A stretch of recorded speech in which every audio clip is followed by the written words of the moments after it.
पीले दांत वाली बहू। रंजना कभी ब्रश नहीं करती थी। उसे कितनी बार उसके माँ बाप ने डांटा, लेकिन उसका कोई असर उस पर होता ही नहीं था, जिस कारण से उसके दांत पीले पीले हो जाते हैं। शादी के बाद। अरे बहू, वैसे तो तुझ में कोई कमी नहीं है, पर तेरे दांत इतने पीले कैसे हैं बेटा? कैसे मतलब? कोई सर्जरी थोड़ी ना कराई है। वो तो क्या है ना, मैं ब्रश नहीं करती थी तो पीले हो गए। अब क्या करूं? आप कहें तो लाल करवा लूं या फिर काले? यार ये क्या है, क्यों माँ से लड़ रही हो? लड़ रही हूँ? अरे मैं लड़ रही हूँ या ये बोल रही है कि दांत पीले हैं, पीले। अरे तपस्या थोड़ी ना की है इन्हें पीले करने के लिए। बकायदा ब्रश नहीं किया है 20 साल तक, तब जाकर। छी, कैसी बात कर रही हो? ये उस वक्त तो पीले नहीं थे जब हम लोग तुम्हें देखने आए थे। अरे तब साफ करवा लिया होगा डेंटिस्ट के पास जाकर। अब देखो कैसे पीले पीले लग रहे हैं। रंजना सास की तरफ गुस्से से देखती है। फिर शुरू हो गई पीले पीले पीले। अरे पीले तो तब भी थे जब मेरे हाथ का रसगुल्ला उड़ा उड़ा कर खा रही थी और बोल रही थी, लड़की नहीं गुणों का खजाना दे रहे भाई साहब आप। खैर, अब वो लोग करते भी तो क्या करते, पीले दांत वाली बहू पल्ले पड़ी थी तो झेलना तो था ही। एक दिन कीर्तन में रंजना गाना गा रही थी। अरे कमला बहन, माँ का द्वार है, यहाँ तो सब शुद्ध होकर आते हैं, फिर अपनी बहू को ब्रश भी नहीं करवाती तुम। दूर से पीले पीले दांत भक्ति में बाधा उत्पन्न कर रहे हैं। अरे कोई 2 साल के बच्चे थोड़ी ना लेकर आई हूँ मैं बहू बनाकर। अच्छी खासी लड़की है, अरे कैसे करवाऊं ब्रश? ये तो उसे खुद करना चाहिए ना। अब माँ बाप तो इसके जैसे तैसे निपटा दिए, ये नहीं सोचा कि सास कैसे संभालेगी। सास बहू को लेकर घर आ जाती है, लेकिन सोच लेती है कि अब इसे लेकर कहीं नहीं जाएगी। अगले रोज बहू कहती है, अरे क्या हो गया, मंदिर नहीं जाना क्या? कीर्तन का वक्त हो रहा है। मेरी मधुर वाणी से कान्हा जी जागते हैं और सोते हैं।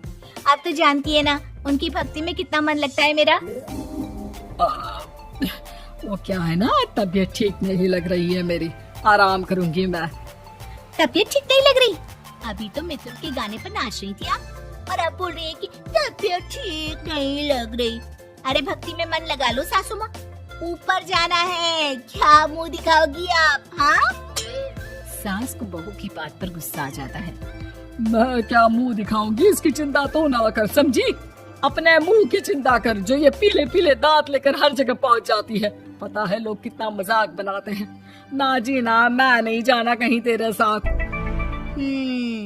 तो ये बात है। कोई ना, मत जाओ, मैं अपने कमरे में ही बैठकर भक्ति कर लूंगी। ऊपर वाला दांत थोड़ी ना देखता है, मन देखता है, भावना देखता है।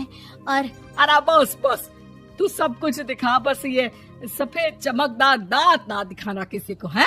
जा यहाँ से। बहू को सास की बात का कोई फर्क नहीं पड़ता, वो तो जैसी थी वैसी ही रह जाती है।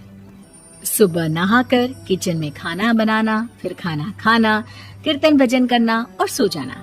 एक दिन, माँ जी मैं सहेली के घर जा रही हूँ, शाम को लेट आऊंगी। हाँ हाँ तो जाना, मैंने कौन सा तेरी आरती करनी है घर पर बैठकर। रंजना सहेली के घर जाती है, जहाँ वो पार्टी में जाने की तैयारी कर रही होती है। अरे शिखा, कहाँ जाने की तैयारी कर रही है? मैं गलत वक्त पर आ गई क्या? अरे नहीं यार, उल्टा सही वक्त पर आई है। मैंने ये साड़ी और ज्वेलरी निकाली है यार, शाम को इनके ऑफिस की एक पार्टी में जाना है। बताना कैसा लग रहा है ये सब? नहीं यार, इस ड्रेस के साथ तो वो वाली ज्वेलरी अच्छी लगेगी। हाँ हाँ सही बोल रही है, मैंने ध्यान ही नहीं दिया। वैसे तो हमेशा से मस्त फैशन सेंस रखती है। तो बड़ा जाती होगी ना पति के साथ पार्टी में। रंजना कुछ नहीं बोलती, बस सोचती है कि यार काश ये बात सही हो जाती। पर मैं क्यों नहीं जाती पार्टी में? क्या इन लोगों की कोई पार्टी होती नहीं होगी? रंजना घर आती है और रात में पति से सवाल करती है, एक बात बताइए, आप मुझे किसी पार्टी में क्यों नहीं ले जाते? क्या आपके यहाँ ऑफिस में पार्टी नहीं होती? पति बेचारा क्या कहता कि दांत पीले हैं तुम्हारे इसलिए। अरे कोई पार्टी होती नहीं हम लोगों के ऑफिस में, तो कहाँ से लेकर जाऊं? और मार्केट, मॉल, कहीं वीकेंड घूमना, कहीं तो। अरे यार, सारे हफ्ते में एक छुट्टी मिलती है, तो सोचता हूँ कि आराम ही कर लूं। क्यों? रंजना मन मार के रह जाती है। पहले कभी सास के साथ मंदिर जाया करती थी, लेकिन वो भी सास ने ले जाना बंद कर दिया। घर बैठी बैठी रंजना बोर हो जाती है। तभी उसे आइडिया आता है और वो मायके जाने का सोचती है। सासू माँ, 2 दिनों के लिए मम्मी के घर जा रही हूँ। अच्छा ठीक है, आराम से जा। और हाँ, माँ से कुछ अच्छी आदत सीख कर आना कि कैसे शरीर के हर भाग की तरह दांतों की सफाई भी जरूरी होती है, समझी? शुरू हो गई ना आप। वो लोग आपकी तरह नहीं है कि छोटी छोटी बात का बतंगड़ बना दे।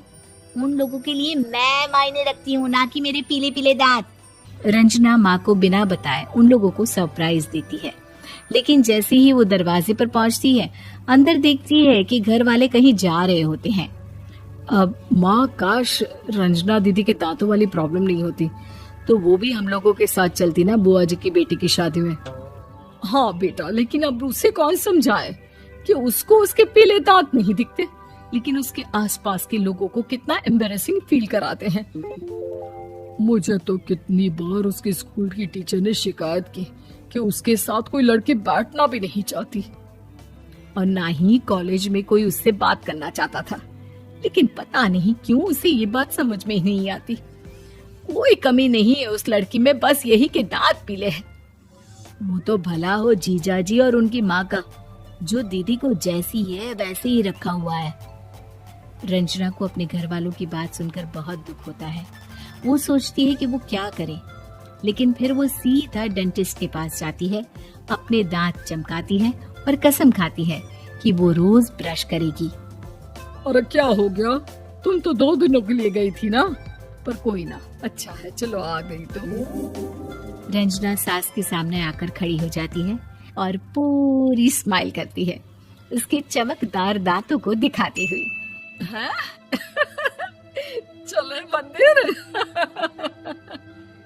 माँ, मुझे माफ कर दीजिए, मैंने आप लोगों को बहुत एम्बैरेसिंग फील करवाया। मैं आज से रोज ब्रश करूंगी।